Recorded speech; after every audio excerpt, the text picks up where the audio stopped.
Ever since I've been alive, Mount St. Helens has always been a giant crater. I've never known it any other way. So whenever I think about Mount St. Helens, it's very difficult for me to imagine it as anything other than some blown out volcano. But that's not the case. You see, when Mount St. Helens, before it erupted, it looked like a completely different volcano. It looked like a completely different mountain. In fact, when you look at it from the opposite side of where the crater is, it looked a lot like, well, this.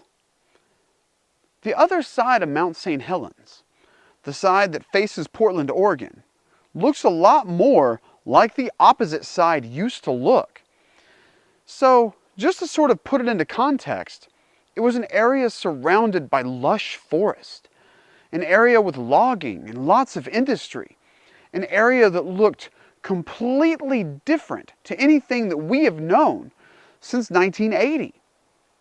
So when you look at this video showing you what the area looks like, imagine it the entire way around, not with just the massive amounts of ash and hummocks and all the debris from the great 1980 eruption. Instead, try to set it in context of seeing it like this: a peaceful sanctuary, a retreat, a place where people go to the forest.